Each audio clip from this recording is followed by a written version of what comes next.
All right, so composition of functions is when you combine a function and put it inside another function. It happens in physics a lot, happens in science and all kinds of different things.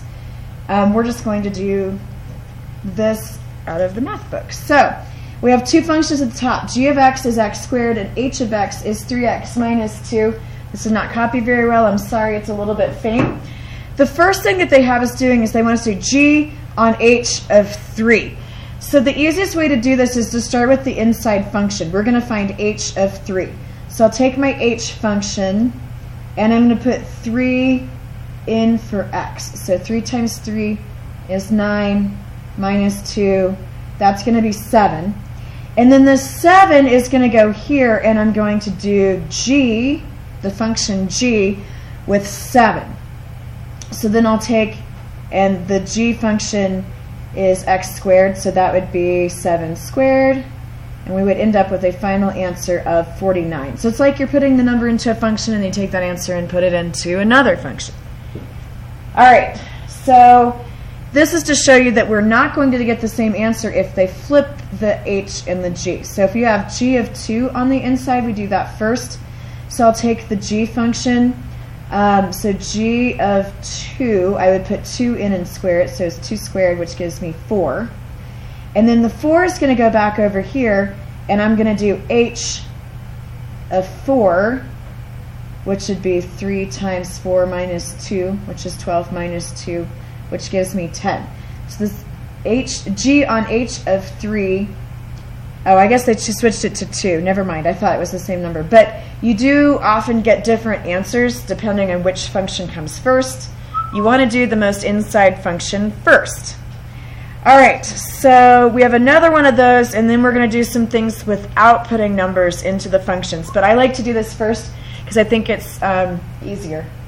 So on the next one, I have f on g of 2. So the g function is the negative x plus 5. So if I just do g of 2, that'd be negative 2 plus 5, which gives us 3.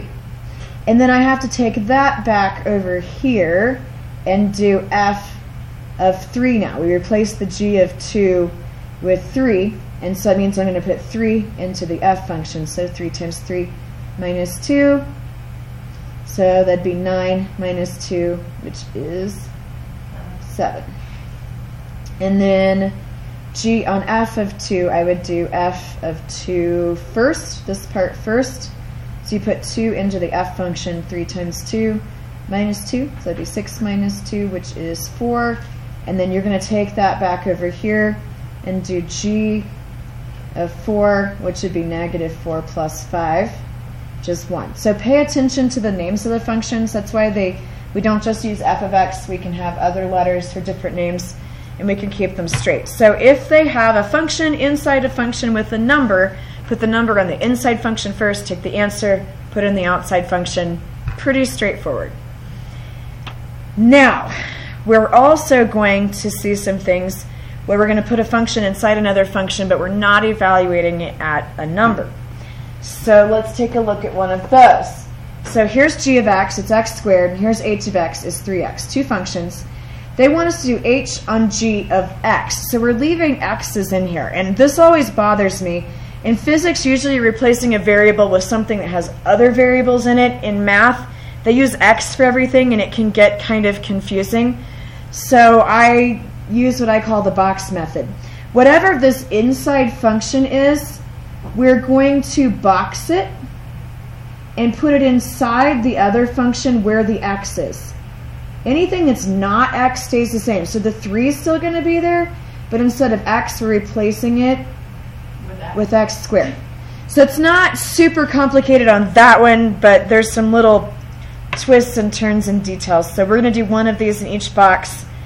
And so we're going to actually take and switch the g and the h on the next one. So it's the same two functions, x squared and 3x, but now we're doing g on h of x. So for h of x, since it's on the inside, it's going to go inside this function where the x is, and we're going to square it. So we need to think about putting that 3x in parentheses because we want to square all of this when it replaces the x. And that was a squared. You can't see it very well. So that would be like taking 3x times 3x, which would give us 9x squared. So a different answer than what we just had, because the last one was 3x squared. So whichever one is on the inside, I box and then drag it to the other function, and that's how I keep straight which one's which. So we're just going to do a bunch of these with a lot of different kinds of functions, and then we'll talk about notation a little bit. So on the next one, we have g on f of x. So f of x is on the inside, so that function is going to go inside the other function just where the x is. So I like doing the box because that shows me that the 3 is going to be there, the negative 7 is going to be there. I'm just replacing x with negative 5x. So I'll stick that in parentheses so that I'll remember to multiply them and not subtract. So we would get negative 15x minus 7. Stop me if you have a question, otherwise I'm just going to keep going. So same two functions on the next one. I'll zoom out a little bit so you can see them side by side. This one they have g of x on the inside, and that's two terms that we're going to take over here and put in where the x is. So the negative 5 in front stays, and then all of this is going in. And since there's lots of stuff going on, I'm going to use parentheses to put that in, and then we will distribute to simplify what's there. So I'll end up with negative 15x, and negative 5 times negative 7 is plus 35. So the negative 15x came out the same on both of them, but this number afterwards is different, and it's because, reasons. It's because of which one you're putting inside of which. The negative 5 is pretty much a constant on both of them. You're going to have a negative 5 either here or here that gets multiplied by the 3. But on here, the negative 7 is getting multiplied by the 5, and on here it's just the 3, not the 7. So a little bit of a difference there. All right, so next one. We have f on g of x. So g of x is on the inside. That's negative x plus 5. We're going to put that in over here just where the x is. So I'm going to have 3, and then where the x is, I'm going to replace it. Substitute is the word for that, negative x plus 5. And then I wrote over the top of that, it was minus 2. So I'll have minus 2 on the end. So once you get it set up, there's just distribution and combining like terms. So we'll distribute the 3, get negative 3x plus 15. And then we still have the minus 2. And so the 15 and the minus 2 can go together, and you get negative 3x plus 13 for that one. And then I like to do these side by side, so I'm going to flip it and do g on f of x on the next one. So now I'm going to take this function and put it over here where the x is. Just the x, not the negative. So the negative is still going to be there. And then instead of x, I'm going to have 3x minus 2. I use parentheses just to remind myself I'm going to have to distribute that negative. And then there's a plus 5 on the end. So just where that x was, we replace with all of this. Everything else stays. So we distribute. You'll get negative 3x plus 2 plus 5. So it comes out negative 3x plus 7.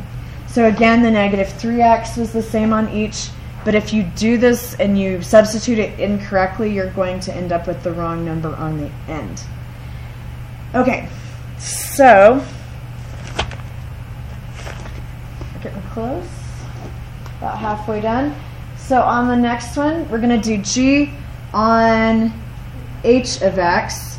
Now h of x has two terms, and we're going to put it in here where x is, which means I'm going to have x plus 3 in parentheses squared. So when we square something, we take it times itself. That means we're going to take x plus 3 times x plus 3. How do we multiply something that has two terms? Times FOIL. Good job. Binomial times a binomial, we use FOIL. So x times x is x squared. X times 3 is 3x.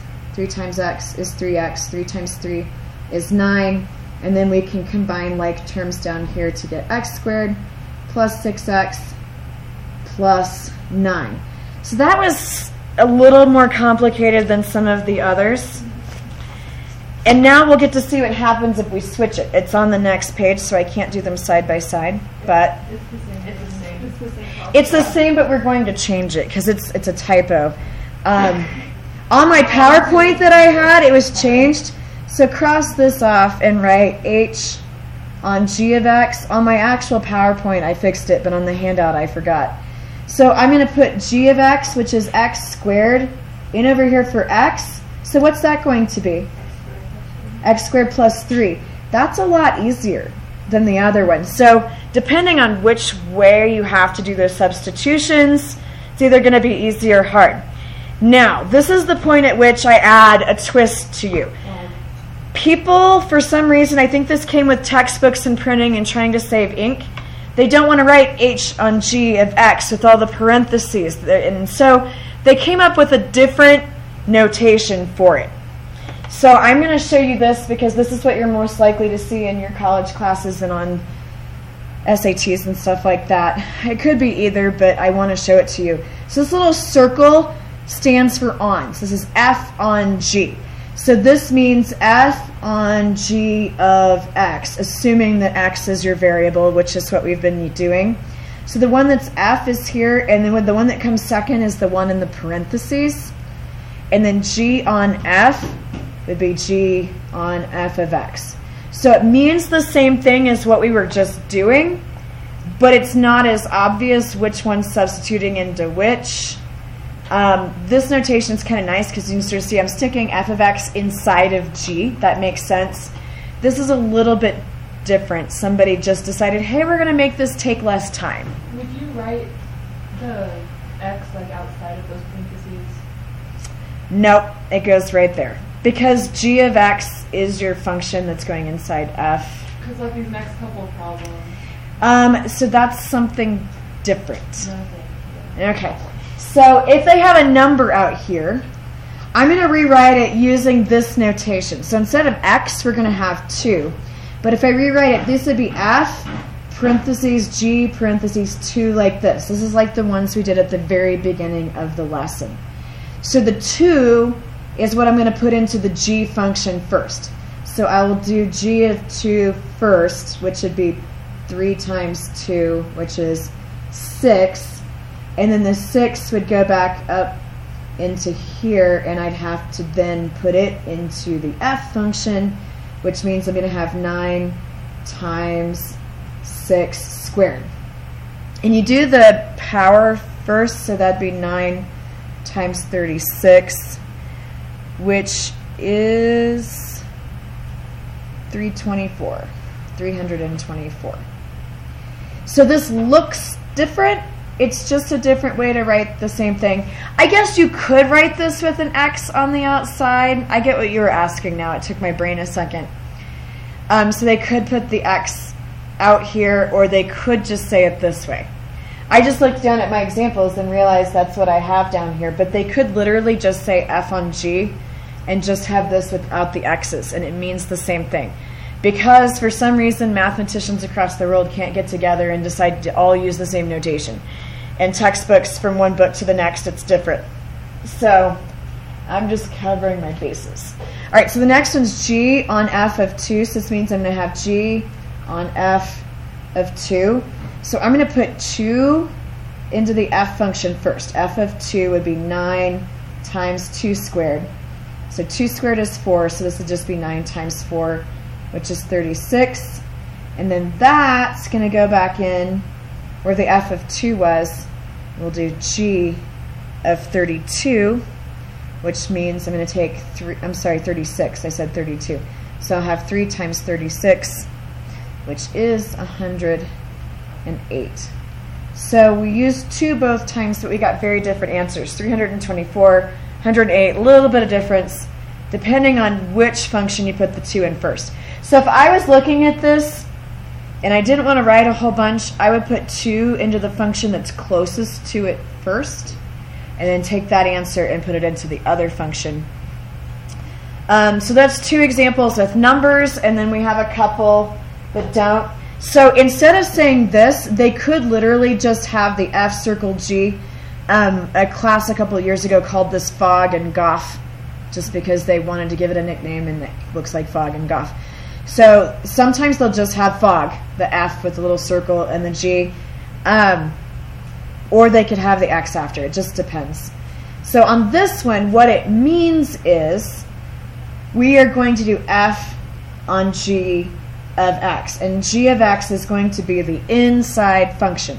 So the 3X is going to go inside this function where the X is. So I'm going to have 9, and then I'm going to have 3X squared, because that's replacing the X squared. So we'll do the power first. If I square 3X, 3X times 3X is 9X squared, and then I already had a 9 out here. So the final answer is 81X squared. Can you do that? Do what? Confused. Combine them. Like, yeah. Oh, when you're multiplying, yeah. They're not, you don't have to have like terms to multiply or divide, just to add and subtract. I get what you're saying. Okay, so on the next one, sometimes it'll just say do G on F, and they won't have the X sitting there or any parentheses. I tell you they're getting lazy and they're trying to save ink. But that just means you're going to do G on F of X, and F of X is the inside function. So the 9X squared this time is going to go in where the X is. So we just have 3 times 9X squared. And so I just had to take 3 times 9. The X squared is going to stay the same, and you get 27X squared.